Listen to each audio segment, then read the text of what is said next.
Welcome to a special edition of the 3 and 10 podcast. Unlike our usual content where we discuss three things in 8 to 10 minutes, this podcast will last 57 minutes, but we really think it's worth it. We interviewed in a fireside chat format the great Joe Kalish of Ned Davis Research, the head of Global Macro Strategy at NDR, a man who has over 40 years of investment experience. He shared with us his insights on the rebalancing of the U.S. economy, the path forward for inflation and Fed policy, the outlook for U.S. fixed income, the U.S. dollar, and much more. So please enjoy this interview. And if you do, click the follow button to become a free subscriber to the 3 and 10 podcast.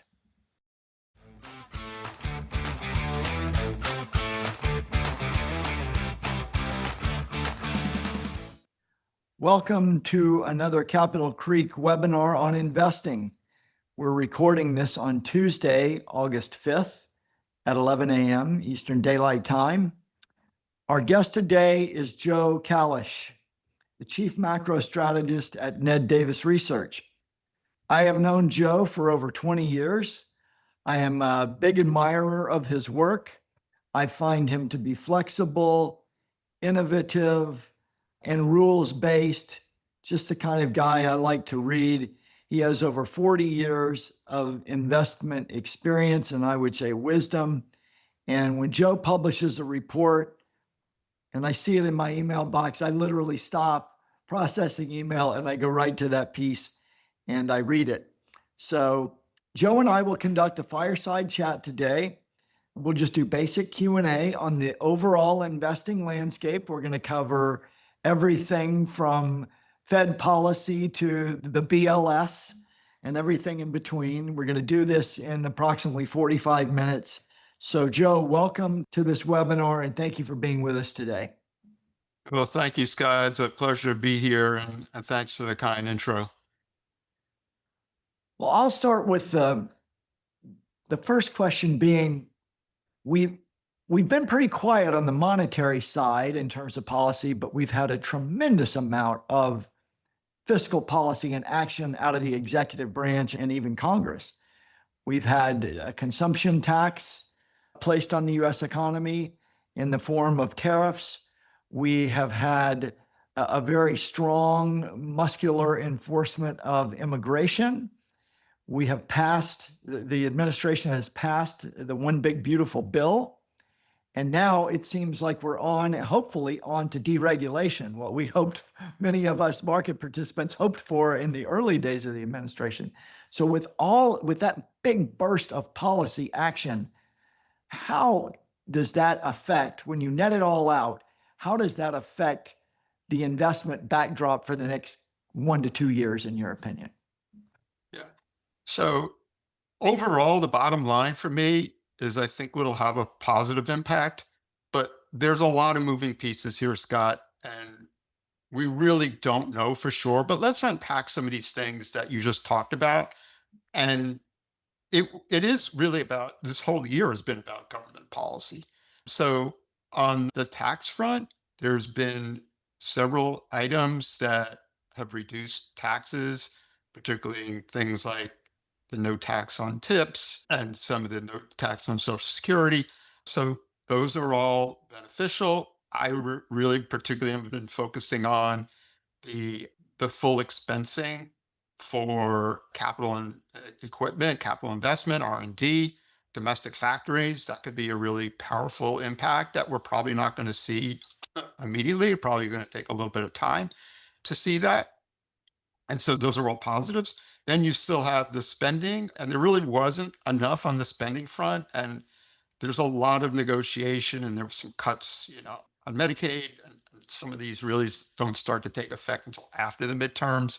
So you're going to see a lot of this policy and stimulus was put up front. The spending cuts are really seen in more of the back half of the policy timeframe. So later, at the end of the administration or even beyond that. So this is typical. This is what happened during the 2017 tax cuts. They said, oh, well, we get this boost, but, eventually it won't be that impactful on the budget because, it'll basically sunset. And then what happens is nobody wants to see taxes go up. So it ends up becoming permanent. And then we added to these budget deficits. And you've seen some of these numbers coming through, 3.4 trillion over the next 10 years is what CBO has said. And, there are others that give you, a little bit higher or lower, depending on some of the assumptions that you make. What's distressing to me about, there was a huge opportunity here with the fact that you had, Republican House, Senate, and Republican president. We really didn't make any substantial changes to change the long run fiscal trajectory. The largest items in the federal budget for spending is Social Security, Medicare, defense, and interest. And we took a pass on all of those. Right. Well, So, in fact, I think we could make the case that we made the long-term trajectory even worse. well, that's what CBO would be arguing. And again, if you make these tax cuts permanent and you don't allow this to come through and some of the spending reductions to come through, then you would in fact make it worse. But there is one point I do want to make on this, and I will talk about some of these other items. But one of the things that's really not getting a whole lot of attention at the moment, but was something that was raised earlier in the year, is the so-called monetization of the federal government. And we don't really know exactly what that means, but we're getting some ideas, right? I mean, the president talked about a sovereign wealth fund and things like that. But for example, last week we learned that the administration is considering selling Fannie and Freddie, which is under the government's control. That could raise a substantial amount of money. If we sold off some Bureau of Land Management public lands, not even talking about a lot, but just like a little bit here and there in some housing challenged areas, you could get a lot of revenue from that. There are sources of revenue that can be obtained. And although this is not recurring, right, it'd be a one-time shot, but it can actually add to the amount of revenue that the federal government gets and make things a little bit better than otherwise would have been seen. And So who this knows, is maybe growth will be a little bit better as a result of some of these policies than people think. But I want to ask you about the administration's attempt to rebalance the US economy away from consumption and more towards production. That has become way out of balance over the last 30 plus years. Is it really possible to do this in 2025? So it's possible, but it's very difficult. Right? So look, if you think about what has happened, we used to have a balanced economy. Right? If you go back into the 1960s, the 1970s, even into the early 1980s, the current account deficit was, and the flip side of that, which is the financial account balance, they were roughly about equal, right? Roughly around zero. But starting in the mid 80s, we started to see a huge increase in the current account. And most of that is the merchandise trade deficit. And the corresponding flip side to that was we started to see an increase in the financial account surplus. And so, can you rebalance trade? Yes, it's difficult. I'm not sure if we do it in the complete way that people have talked about, the sort of this reindustrialization of America, that we really want to produce everything here, but we certainly want the higher value items, the things like the semiconductors, the airplanes, right, the defense equipment, right. We want to produce those items. We don't want to produce things as much like toys or apparel or things that are low value. And even if we bring that type of manufacturing back to the United States, it probably won't result in a lot of job creation, right? Not these manufacturing jobs that people have talked about. So I think the president did a really good job in the campaign of trying to and understand the grievances of these disenfranchised workers. But unfortunately, these policies aren't really going to bring those jobs back. And so we'll probably bring, to the extent we can bring some of these jobs back, they're going to be a different type of job and will require a higher skill level. So we can bend the lines a little bit, but I'm skeptical because of the higher cost of capital, the labor, potential labor shortages, higher material costs, and just the length of the political cycle just wouldn't allow us to fully realize a sort of this dream of a reindustrialized America. Well, and even if we were able to pull it off, what do you think it would mean for shareholders to see that capital account surplus go down significantly? Would that unwind some of the great returns that investors have had in financial assets over the last X number of years? Absolutely, Scott. And this has been one of the things I've been focusing on this year because the discussion has been over trade and tariffs and trade war, and everybody's focused on this trade deficit and by extension, this current account deficit. But as I've mentioned, the flip side of that is the financial account and the financial account surplus.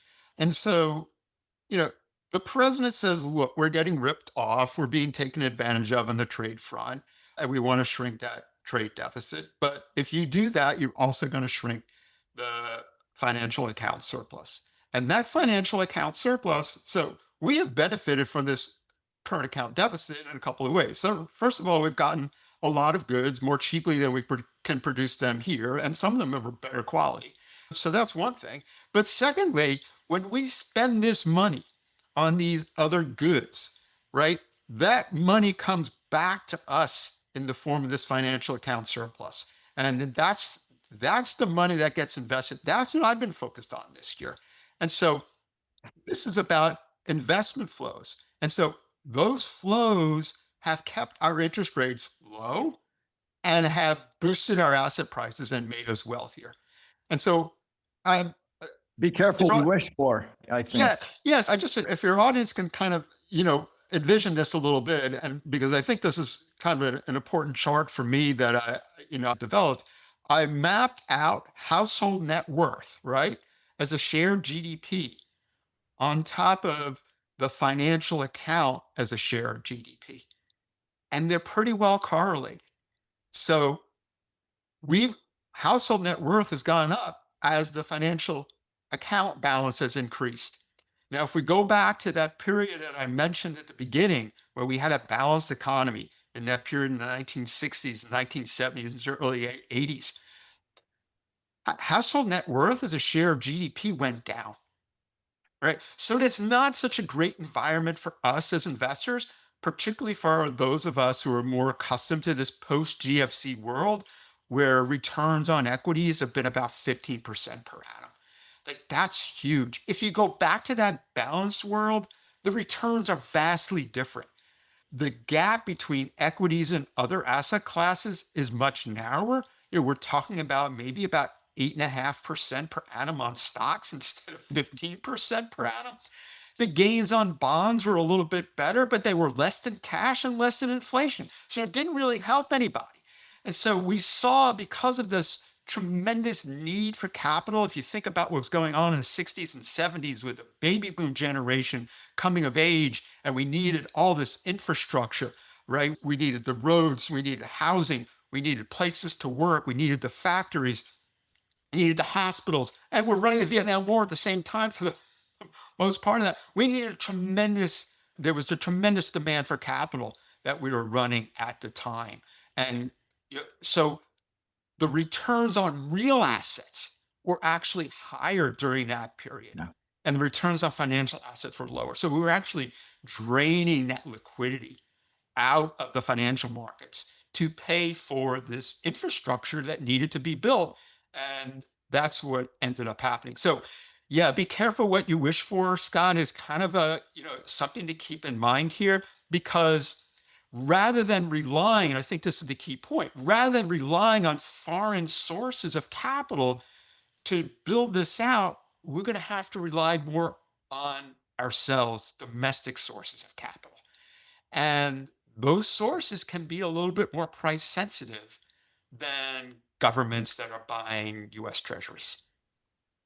Well, that's some deep thinking and a subject for further exploration, and a concern of mine about the policy trends that we're seeing. I want to segue now, Joe, to the all-important subject of inflation. I have maintained in my writing and with our clients that we are facing a higher resting heartbeat for inflation due to structural tailwinds. And these tailwinds include deglobalization, a weaker dollar, a labor shortage, housing unit shortage. We know we're short millions of units of housing, aging demographics, energy transition, just this unrelenting gushing of fiscal largesse that we don't seem to be able to curtail. And so I want to ask you, it seems like there's so many tailwinds for inflation. How does the Fed ever get it back to 2% and sustain it there? And I'm wondering what I'm missing. Am I missing AI being so big? And perhaps I'm missing some things, but I see these tailwinds and wonder, how do we get back and sustain anywhere near the supposed target at 2%? Yeah. So, Scott, I certainly had some sympathy with those factors that you laid out. And maybe it's going to be difficult to get back exactly to 2%. First of all, let me break that down a little bit into the things that you just mentioned here. So, the deglobalization, which I like to use the term reglobalization, it's a rewiring of the global supply chains. We're still going to be doing trade. We're going to be doing a lot of trade, but maybe not at the same growth rate or with the same trading partners. So, we're still going to have trade. Trade will still continue to grow, just not at the same pace that we've probably seen in the past, largely due to China, right? And that's part of it. The weaker dollar is certainly part of that story, and we can talk a little bit more about that. You did mention the labor shortage, and this is something that, with all the uncertainty that we've had about administration policy this year, although a lot of that uncertainty is melting before our eyes today, right? We did pass the One Big Beautiful Bill Act. We are seeing these trade deals coming through. We are seeing some signs of deregulation. So we are starting to get these things. The thing that actually concerns me the most is the immigration side of the deportations. So the reason why is if you get rid of people, that's permanent, right? These people aren't coming back. And we're sending a very clear message that we don't want you here. And you've seen that with the drop off in, the illegal border crossings and what have you. There's still some legal immigration going on, but one of the things that I've looked at, Scott, is what I call the pool of available labor. And so it just looks at the number of people who are unemployed, actively looking for a job in the past 4 weeks, along with those who say they want a job, but haven't been looking in the last 4 weeks. And so if you add these two groups together, you get about 13.5 million people. Now, the number of illegals in the US, it's an estimate. There's most estimates I've seen are 10 to 12 million. President thinks there's more than that, but let's just use 12 million as a number. If we apply 2/3 of that number to the labor force participation rate, which is pretty typical for this group, Mhm. then we're talking about 8 million people. If you deport 8 million people from the economy and you don't replace them, right, then the income is lost and the people who are available for work bid up their wages and we have higher inflation and we end up in a stagflationary And Joe, result. isn't that 8 million kind of a fanciful number? Are we really going to be able to Well, deflate 8 million people? so I don't think so, right? But right now, this is the path they're pursuing. And my understanding is in the One Big Beautiful Bill Act, there was like $100 billion allocated to Homeland Security, including immigration, and enforcement, right? And so we can't say that it won't happen. I think there'll be an off ramp before we get there.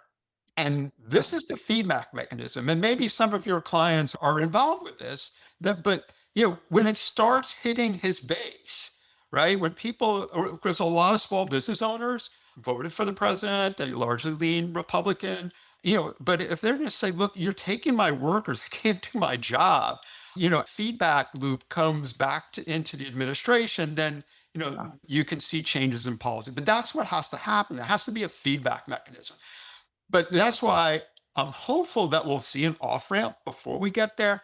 But we might not get there. There's a couple of other things that you mentioned too. You mentioned about housing and the housing shortage, and I've certainly written a lot about that. I've been in on that, but in the near term, I'm a little bit less worried about that, except for the western areas of the U.S. Right, west of the Rockies is still going to be basically land constrained, but in markets like the market where probably a lot of your clients are in the Texas area, the market that I'm in Florida, we are starting to see demand not keeping up with the supply.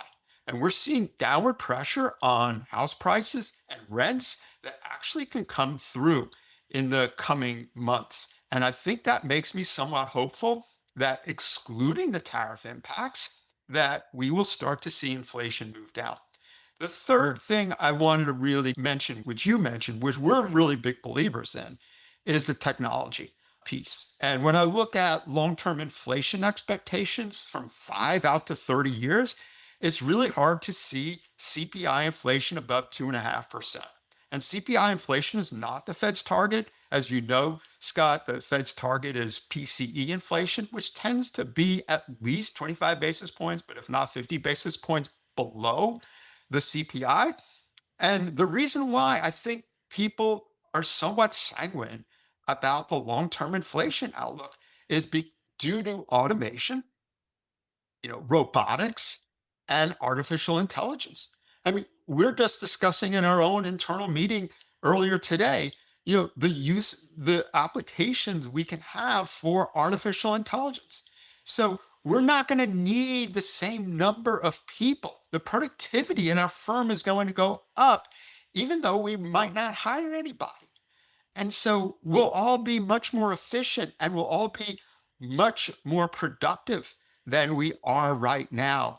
And that is what gives me a real optimistic take on inflation. Do you see it differently, Scott? If I think about artificial intelligence, and I'll just focus on that, and not robotics and the other things you mentioned, but I think it's the biggest positive impact I've seen in my 35 plus year career. And the impact on investors, companies, and society will just be absolutely profound. I've never seen anything move this quickly.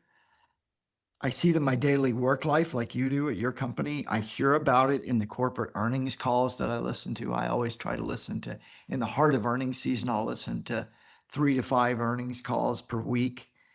I'm seeing it in the CapEx numbers of the very large technology companies like Microsoft, and Meta was just breathtaking last week, how much they're spending and how much they're getting from their spending. And I'm even seeing it in some of the more prosaic companies like banks and home builders, that they're using it. So I think it was Henry Kaufman who said about the computers back in the early or maybe mid 1980s that the productivity was everywhere except in the data. And I know we're going to get productivity data this week, and I'm interested to see if we get a rebound, because it's really been kind of disappointing in the last couple of quarters. But I think we know in our hearts and minds that we're seeing this, and that if it's not in the data, it ultimately will be in the data.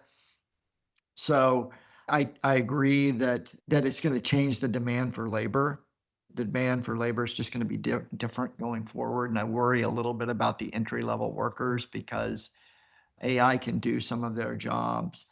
But I think that it's going to help corporate margins, even in the face of these big consumption taxes that we're seeing in the form of tariffs. And I think the corporate margins, I haven't seen much degradation at all in the last couple of quarters. And I think they'll be supported by the productivity we're getting from AI. So I do think that AI is probably holding down inflation to some extent already. And I think it's a very bullish tailwind for US equities. And I think it's perhaps, and maybe even for Chinese equities, because they are also a major player in AI, obviously. They're in this race with us to see who can. I don't know that anybody's going to be able to dominate AI necessarily, but they're certainly going to give us a run for our money. They'll probably see a lot of productivity enhancement. And also from robotics, I think the Chinese, the study that I'm doing on it, they're at parity or even leading in robotics, and they might be leading in applying AI through robotics. So we talk a lot about Chinese demographics being terrible, but I think they're going to supplement their demographics successfully through robotics, just like Japan has. I think a little bit about the Treasury market. AI could be bullish for Treasury bonds in two ways: holding down inflation and allowing this massive bloated beast of a government to cut costs, possibly. I mean, that's a heretical notion, I know, but it could be possible. So who knows the ways that we're going to use this new technology? But I do think what the next move is going to be for some of the more prosaic companies away from technology to start to use this successfully to support margins, reduce labor costs, and be even more profitable. And one of the things that I have marveled about my entire career is just how well managements of large cap US multinationals can utilize technology and can maintain margins and pricing power. And they just run their businesses better than anywhere else in the world by a huge margin. So I do agree with you. I think the other structural tailwinds for inflation are as big and maybe bigger because there's so many of them. But let's be honest. I mean, we've all been kind of surprised in 2025 that the consumption taxes haven't had a bigger impact on inflation.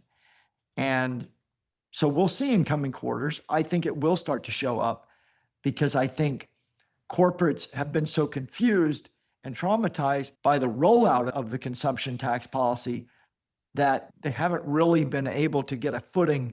Once they do, once this starts to settle out and they know where the tariff rates are on the individual companies, I think they'll start to raise prices. And I think there's been a lot of inventory hoarding. I think Governor Williams is right that by the fourth quarter, we'll see inflation, core PCE prices, inflation back above 3%. But that may just be a one-time thing. So, Well, I think what you just said there at the end is the key for me and for some of the people who are thinking about inflation a little bit more optimistically, is that the prices will go up as a result of tariffs. But if it's a one-time price level adjustment, it's not sustained inflation. And what you end up seeing is a shift in relative prices. And shifts in relative prices aren't the definition of inflation, right? And so you're seeing some of the impacts already coming through in some of the consumer durables, right? The furniture and some of these other household products. So people are going to spend less on that, and they're going to spend more on areas that are not tariff impact. But the AI to me and what it can do, because now we're not just talking about the disenfranchised blue collar workers, right? We're now talking about the knowledge class. We're talking about the white collar workers.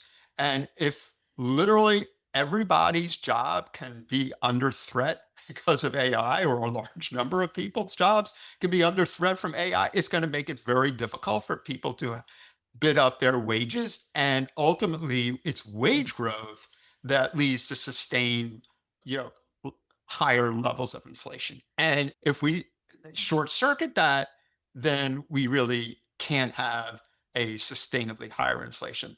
yeah, there are some great minds that I read and listen to that believe that AI will end up being the greatest deflationary force we've ever seen. So I think one of your laws is to be humble about our analysis. And Be so humble.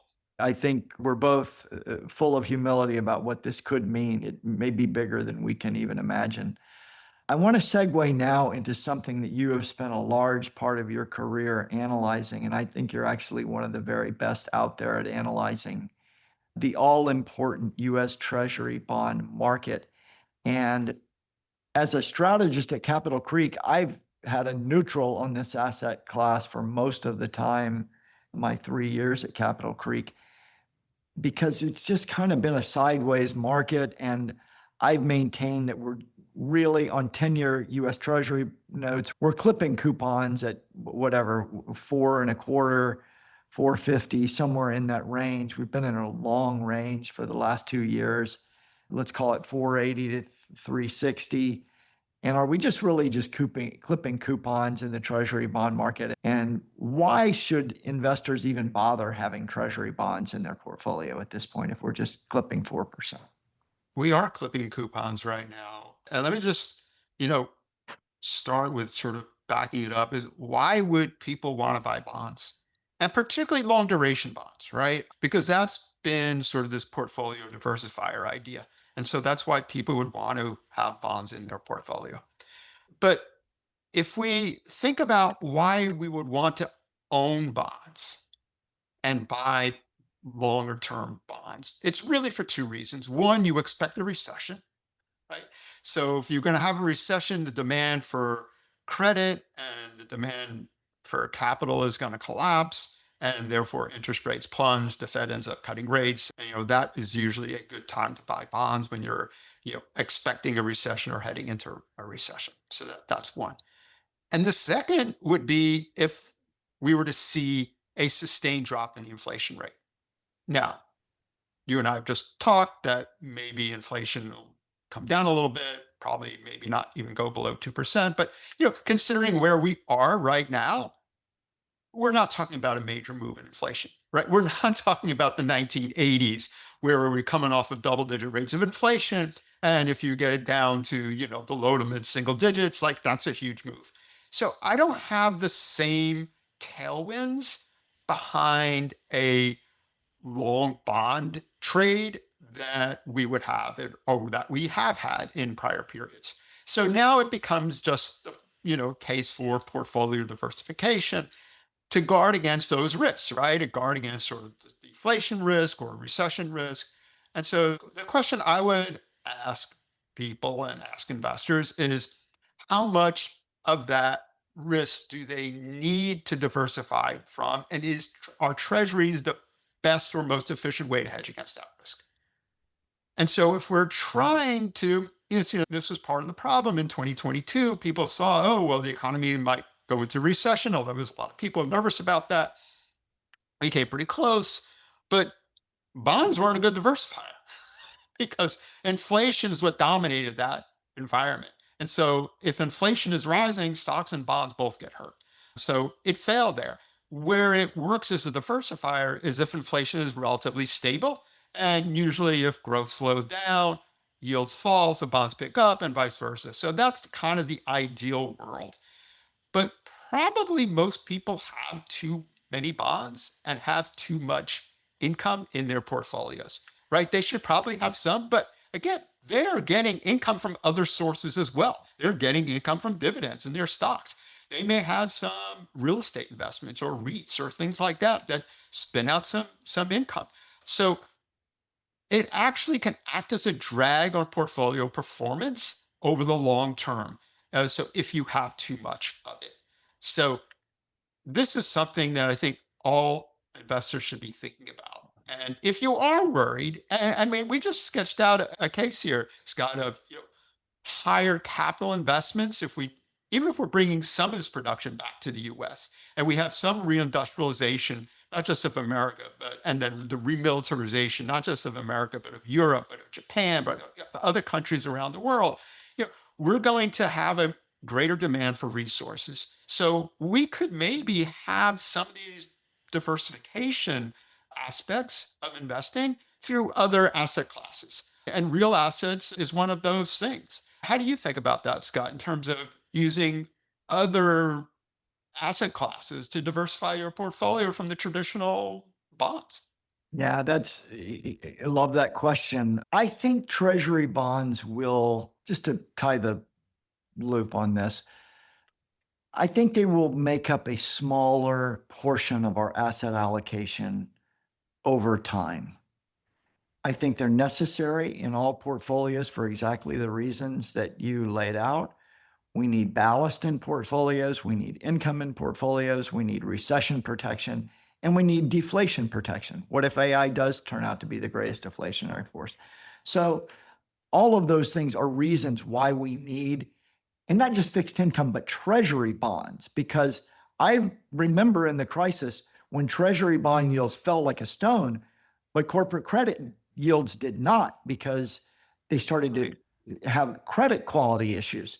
So there is a unique place for treasury bonds, but I think as the government needs to raise more and more money to deal with its fiscal trajectory, which we just discussed is not favorable at all, we probably want to own less and less of these. They'll always have a place, but I think it will be diminished over time. And you asked about other things. The other things that I like to think about are, I like tips. They're treasury bonds that are in theory and largely in practice protected from inflation. But beyond tips, there are other non-traditional assets, and I would include even Bitcoin in this group of assets that can potentially protect you from inflation over time. Not always.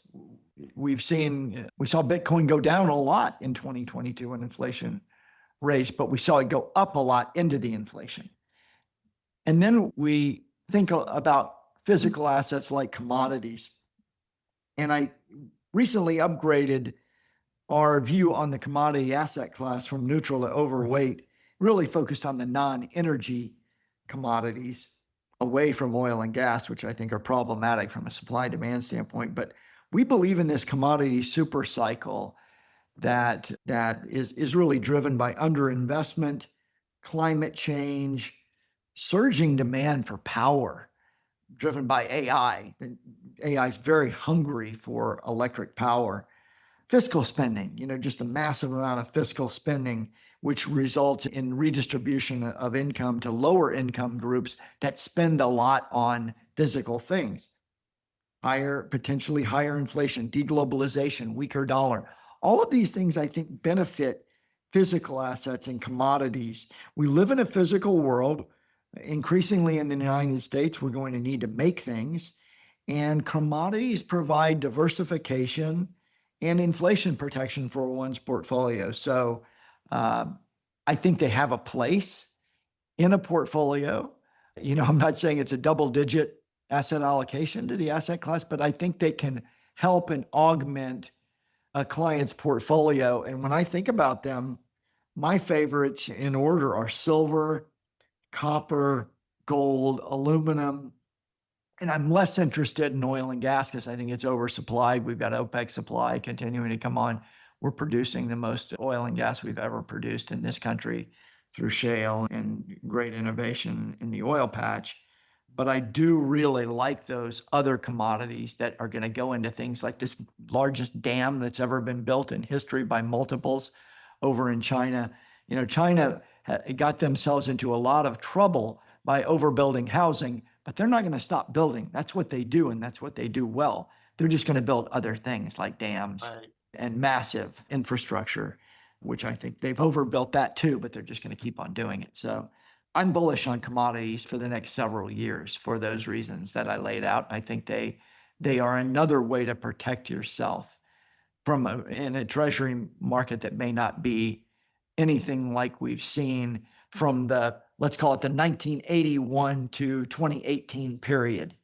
That was a decline in interest rates persistently for over 30 years. And now I think we've reversed that, and the trend is now for higher interest rates over the long term. Scott, I wonder if I could just follow up with you on the point about tips, because I've been a big proponent of tips for certain clients. And as you mentioned, they provide this guaranteed inflation protection, but it's a protection against domestic inflation. And I think that's what's important about what you were just mentioning here about the commodities, because if the dollar goes down further, tips are not going to protect you from your loss of purchasing power globally. They only protect you against domestic inflation, not your loss of global purchasing power. Whereas other asset classes may be able to provide that offset. Well, and Joe, they also don't protect you from rising interest rates. You can still lose money. You can still lose Right. money. But yeah, you could. Well, if you hold them to maturity, then you won't. Right. You'll get your guaranteed return. Like if you buy a 10-year tip today and you get a real yield of just under 2%, and you hold that to maturity, you will get that. You'll get that real return of 2%, right? And so with the inflation adjustments. So it is a really good way of sort of protecting you against domestic inflation, but it really doesn't protect you against the global inflation or the loss of or erosion of purchasing power of the issue the dollar continues. Joe, this is going to lead to one of my last questions for you, which is the path forward for the US dollar and its role as the reserve currency in the world. You've written eloquently about this topic, and it's been a topic that I've been vocal on myself as a proponent that the dollar is facing a secular move lower over time. And so I want to kick it back to you about your dollar view and what are the main factors driving your view on the US dollar. So when I turned bearish on the dollar was back in October of 2022. It's almost 3 years ago now. And it was primarily a result of overvaluation. So there were valuation models that we can look at. But then it started also because of the Russian invasion of Ukraine. It kind of accelerated this concept of the disengagement of the US dollar-based Western financial system. Now, some people call that de-dollarization. I don't particularly like that term, but it's just this disengagement of getting involved with the Treasury, where the Treasury can confiscate your funds. So that's a problem for foreign governments, and the large budget deficits, which you've already talked about, that sort of weigh on the U.S. fiscal outlook. But then, as I mentioned at the beginning, if we're going to have smaller financial account surpluses, that would tend to weigh on the dollar. Remember, that's been correlated with a stronger dollar. These large financial account surpluses have correlated with the dollar.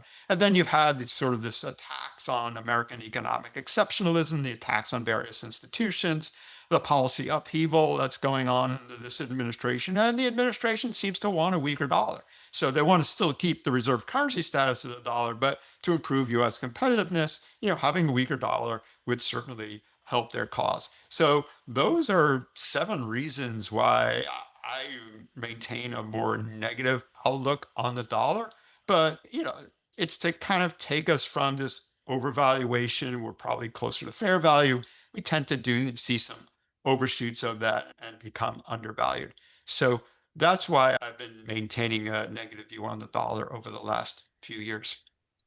Yeah, good, concise answer there. So you're a longtime Fed watcher. You mentioned attacks being put on that institution in the form of constant rhetoric toward the chairman. And it makes me wonder, is the Fed losing its independence at the margin? And if so, what are the implications for inflation and fixed income and the dollar? Yeah. So this is a really important question, Scott, because a lot of people just throw out there, the Fed's independence or the independence of the central bank. So I want to separate out the idea of monetary policy independence from Fed independence, because the Fed really is not independent. They have political tie-ins, right? We just saw on Friday, Governor Kugler tendered her resignation a little early. And so who gets to make that appointment?